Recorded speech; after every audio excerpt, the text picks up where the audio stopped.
We'll hear two flatmates, Tom and Richard, discussing the rules of their shared house. First, you have some time to look at questions 1 to 6.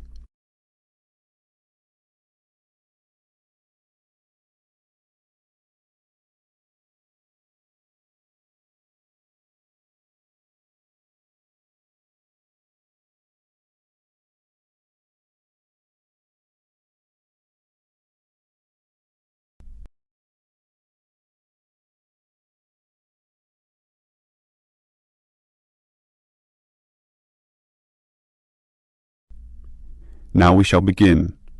You should answer the questions as you listen, because you will not hear the recording a second time. Listen carefully and answer questions 1 to 6. Richard, as we discussed before with this extra bedroom in the house, we should advertise for another tenant, but I think we've got to establish rules this time. We already have 2 rules about the rent money. Remember? We pay on the 5th and expect full payment with no excuses.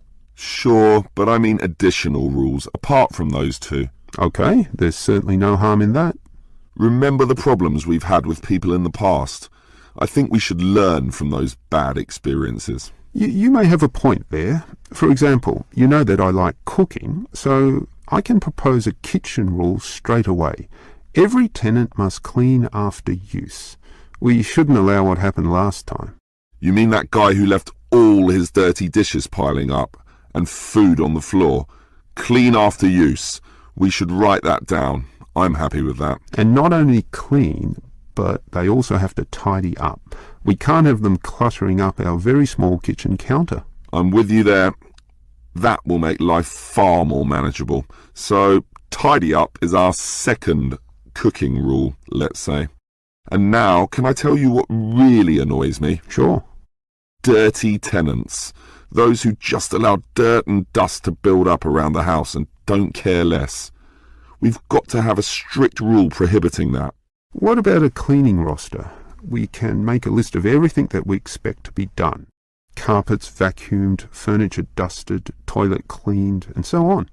And everyone is required to take turns. First my turn, then your turn, then the third tenant's turn. This spreads the load so we can keep the apartment very clean. I'm happy with that. Otherwise, one person will be working harder than the others. But how often do we do it? Every day, twice a week, or once a week, or what? Every day. What do you think? Too often, I would say. Well, every 3 days then. I don't know. We're all busy with part-time jobs and study. I'd say that once a week is good enough. It's probably what most households do, anyway. All right. Let's run with that then. As long as we do clean regularly and well. Okay, are there any other rules? What about music, loud TV, that sort of thing? I want absolute quiet at night because I go to bed early in order to get up early for my job. So, why don't we say no noise after, say, 11 at night? Earlier than that, 10 p.m. That's consistent with most rental properties, and no overnight visitors either. You're right. That caused a lot of problems when the last tenant brought his drinking buddies in for the night. So, we prohibit late night noise and overnight visitors as well. That sounds good to me. Before you hear the rest of the conversation, you have some time to look at questions 7 to 10.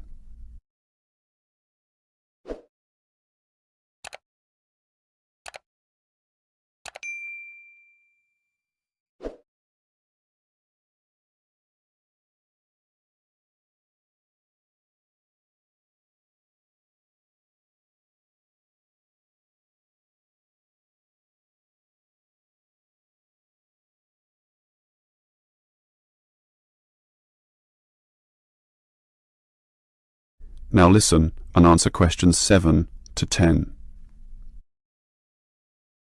Okay, Richard. If we want to advertise for an extra tenant for the third bedroom, there's a website with an online form here that we can fill out. That will speed things up. Good idea. In fact, let's do it now and get it over and done with. Sure. The first category here is gender. I guess that means we write male or female. I think I'd prefer a male. He'd fit in with us, one of the boys, something like that. Sure, but that might limit things, and I'd say a female might be just what this household needs. Why don't we say any and let fate decide? See who turns up and judge them as they come. Okay, I'll type any. So now we move on to job. What sort of job do you want them to have? To me, it doesn't matter. Doctor, lawyer, cleaner, as long as they have a job, of course. Unemployed tenants can be a problem. Just type in must have. You mean a job? Yes. Must. Okay, that's done. Now, how much should we ask them to pay? $180 would be about 1/3 of the total rent. I'm doing the maths now with a calculator. The figure would be closer to $173.50. Well, let's round that up to the nearest 5. I'll type in $175 and we can share the extra $1.50. Done. Now, finally, when can we let the new tenant move in? Immediately, I'd say. The sooner the better. Type in immediately. But I'm busy this week with my job, so I'm not in the mood to interview tenants right now. And anyway, we've had just you and me for so long, what does another couple of weeks matter? So, when would you like the tenant to move in then? 1 week from now? Beginning of the month, March 1st? Later. Give it another 4 days at least. March the 5th is better for me. Okay, I'll type that in. It should be fine. Any later than March the 8th and I'll be too busy with my exams. And that's about it. That is the end of section 1. You now have half a minute to check your answers.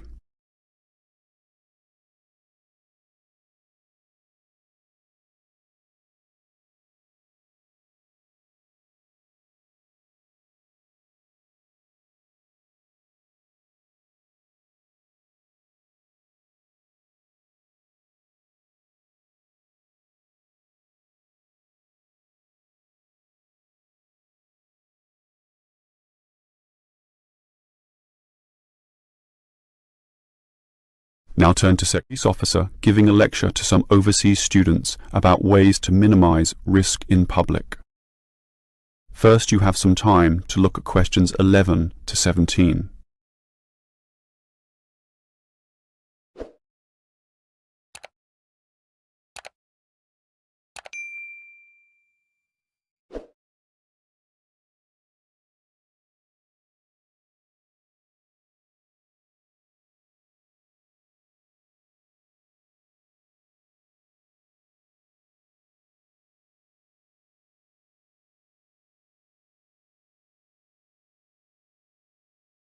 Now listen carefully and answer questions 11 to 17. Hello, everyone. As new students, having just arrived, it is important that you are conversant with some of the aspects of living safely here. Let me immediately say that, in contrast to the high crime rate in other cities, ours is very low. Nevertheless, there is some advice that would be considered prudent in even the safest of places. It is therefore in your interest to look at this map of the city and familiarise yourself with its areas, some of which may not be as safe as others, particularly at night. A little research now in this respect will obviously help you a great deal. For this reason, we have provided a variety of brochures and information leaflets which we encourage you to take and read.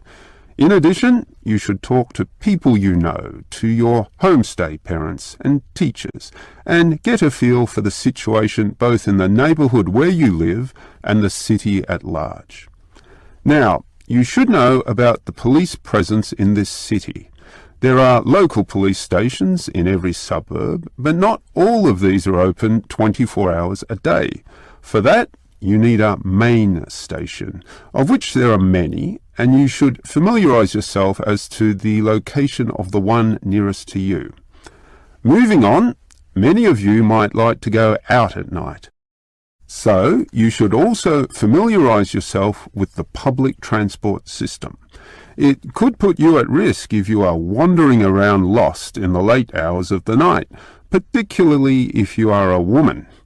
Our city has a fairly good public transportation system, but not all of it operates necessarily to late hours. For this reason, you can avail yourself of the special late-night buses known as night birds, which operate along most major routes. Again, collect one of the brochures on the table here for the night bird timetables. Finally, if you do feel there is an emergency, you can dial 000. However, this does not take you through to a police station, but rather an operator. This operator will question you as to the nature of the problem and then send your call through to the relevant department, police, fire, or ambulance, as the situation demands. This may take up valuable time, and for this reason we suggest that you find the emergency number of the nearest main station to where you live. This will speed up the process should you need police services in the event of a serious problem. Having said all this, let me remind you once again that this is a very safe city and we don't expect any problems to occur. Yet, it always pays to be prepared. Before you hear the rest of the talk, you have some time to look at questions 18 to 20.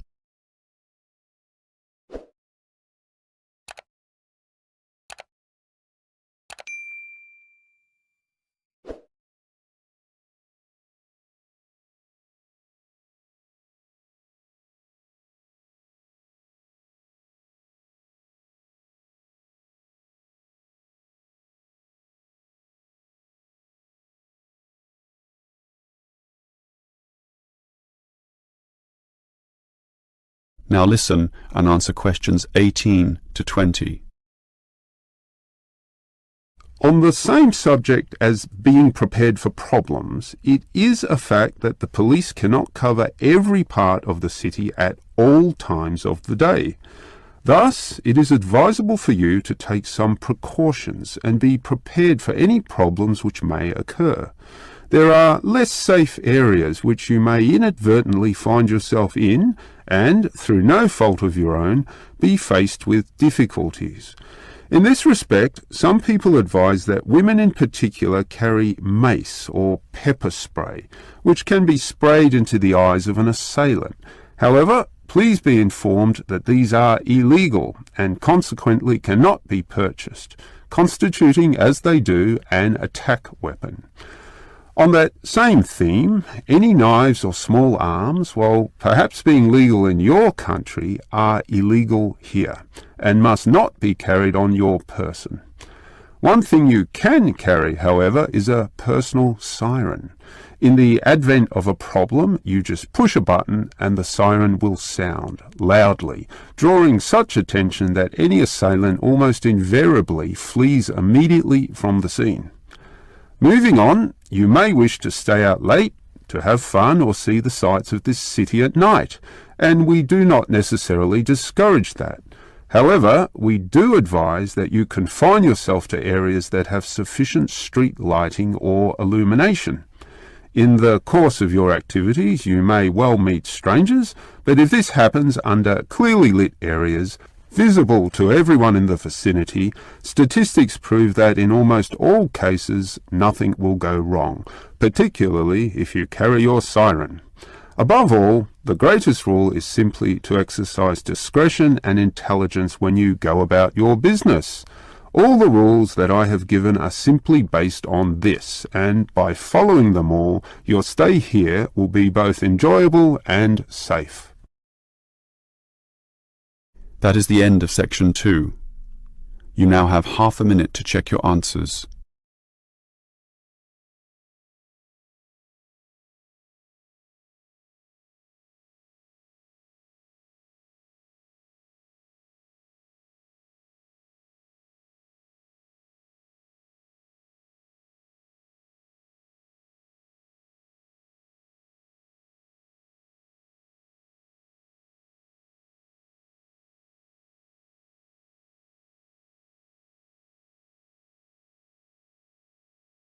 Now turn to section 3. You will hear two students, Frank and Nicole, discussing their survey results.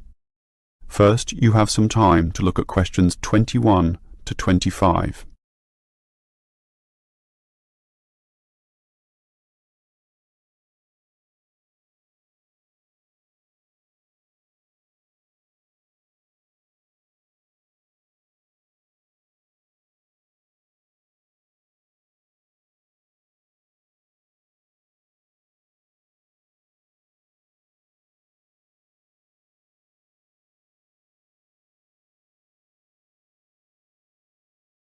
Now listen carefully and answer questions 21 to 25. Okay, Nicole. Did you interview the required 50 people? Yes, I have them all here. I had intended to talk to over 50 actually, but I could only talk to 46 in the end, all students from the university. It should be fine for our purposes, and it was interesting actually to hear what they said. I was hoping for 50 to make a round number. Better for statistical purposes, but 46 should be okay. I think so. What was interesting was that many of them were not happy with the staff here. Really? What proportion? Well, 1/4 of them said the staff were okay, and another 10% said they were good, which together makes about 1/3. So basically the rest of the people I interviewed weren't happy in this respect. So, what was the main cause of complaint? Well, it's rather mixed. A lot of the foreign students complained about the homestay accommodation and the attitude of the homestay officers when dealing with these issues. Most of the foreign students said this actually, but the bulk of the mainstream students had concerns with the attitude of the teachers. It seems they feel the teachers don't care enough, and facilities weren't that important, relatively speaking. I think the teachers here are okay. Don't you think so, Nicole? Personally, I'd say most of them are fine, but obviously there are a few I'd say need to improve in their commitment to helping students. Oh, not many though. Only about 10% maybe. More, I'd say, at least 1/3. Wow, Nicole, that's a bit harsh. That many? I'd say 90% of the teachers here are fine. I think I definitely disagree there. Well, whatever the case, the university seems to have some problems. Who should we inform about these findings? The course convener. He runs our programme. Yeah, just a small program.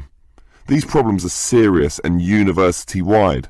I think we should talk to the assistant dean at least. Come on, we're just a couple of students. We can't go that high. It's like some cleaners wanting to talk to the CEO. We've got to follow the chain of command and start at the bottom.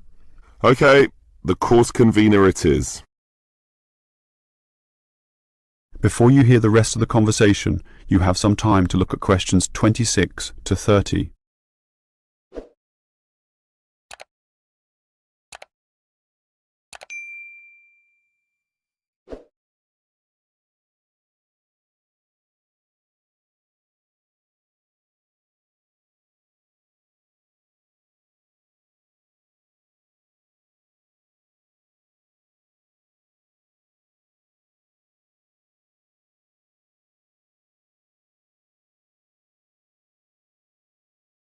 Now listen and answer questions 26 to 30.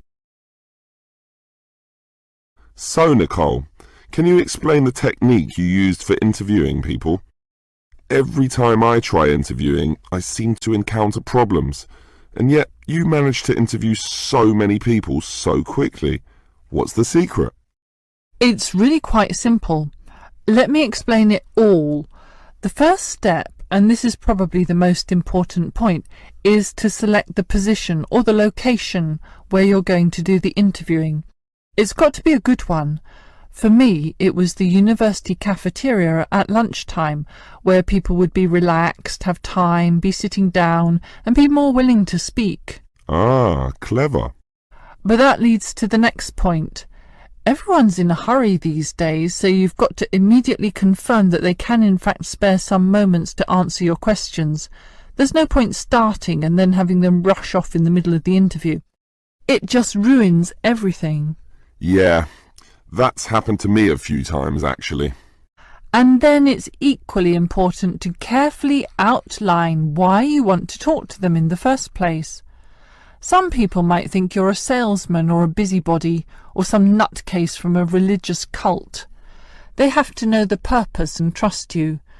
Now, part of that trust involves guaranteeing that the information will be kept in total confidence. And for that reason, I show how we don't take down names or any personal data. After that, you're ready to begin, but sometimes they're not won over or not ready to give you the time, in which case you remind them about how their information can actually improve life for all students, and that they are actually serving the purposes of everyone by cooperating. Right. Make it seem like a noble cause. It is in a way, but the last step is not so noble at all. I just offer them a payback, usually a scratchy lottery ticket, if they promise to answer all the questions.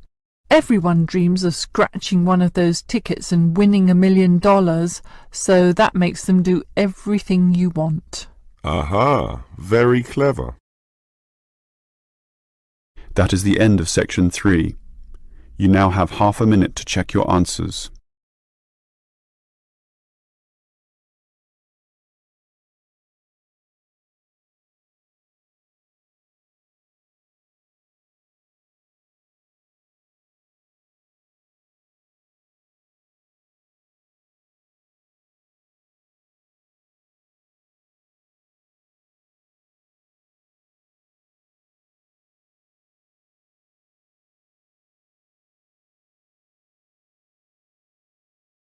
Now turn to section 4. Hear a lecturer discussing human resource management. First, you have some time to look at questions 31 to 33.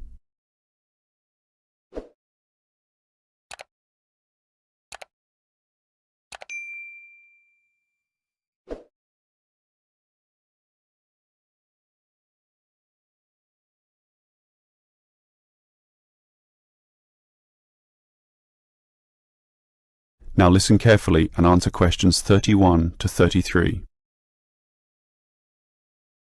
Obviously, the people who work in companies need to be managed. Pay must be added up, hours clocked, and leave tallied. This is known as hard human resource management, or hard HRM. This is because it is based on hard numbers, facts and rules. That is, an impersonal, calculative aspect. And again, there must be such an outlook, with all its paper-based systems, in order to carry out company tasks. But if there's a hard, there must be a soft. And it is this soft element of HRM that I'd like to consider now. Historically, it took a long while before the importance of this soft element was realized. For example, in Henry Ford's car-making factories, workers were regarded as unthinking tools who would mindlessly repeat the same task for 8 hours a day. This attitude worked for a while. However, the Ford Motor Company faced the growing challenges of huge turnover, lack of motivation, declining quality of their product, and labor disputes. It eventually became clear that the original ethos about workers was wrong. It needed to take their human needs more into account. That leads us to the modern soft HRM model, where the staff, or human resources, are now considered one of the most important assets a company may have, an asset just as tangible as the factories, shops, and money in the bank, and something that needs to be managed in a soft way as well as hard.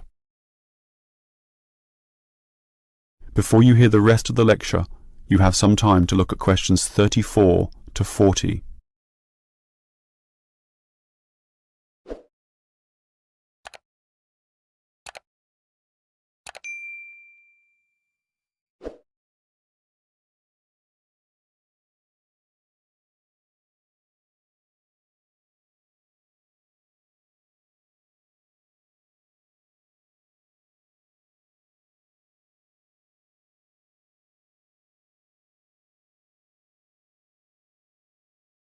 Now listen and answer questions 34 to 40.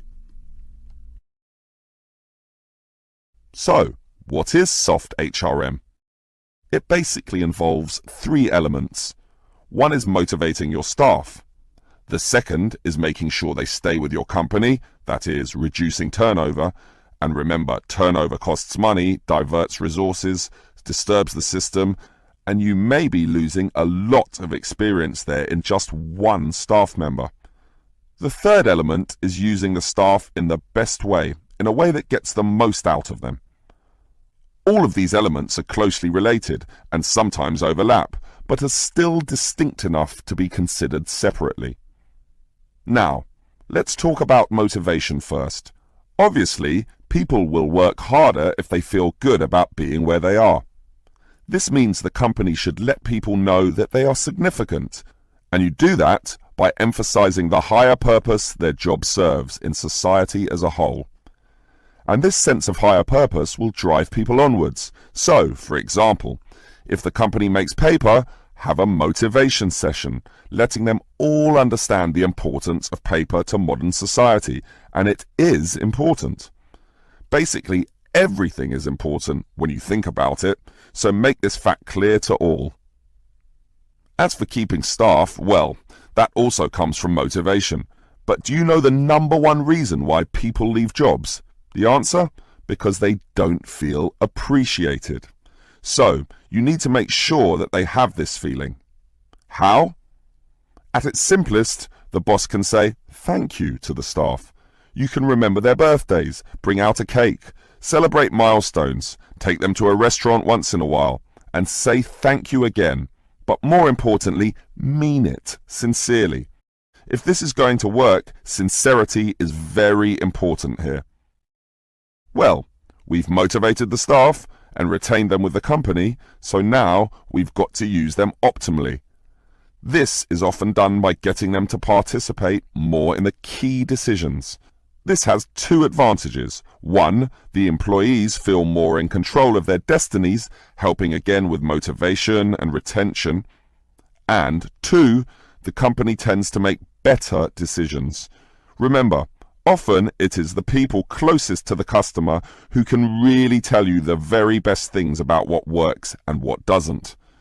The modern organization realizes that insight, knowledge, and clever innovation can come from anyone in the company, no matter how close or far from the decision-making process they may be. That is the end of section 4. You now have half a minute to check your answers.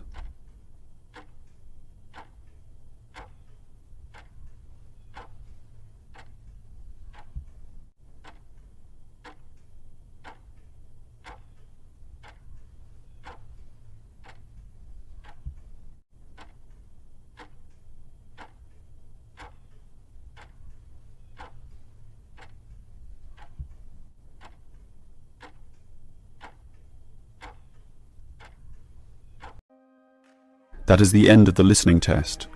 In the Ielts test, you would now have 10 minutes to transfer your answers to the answer sheet.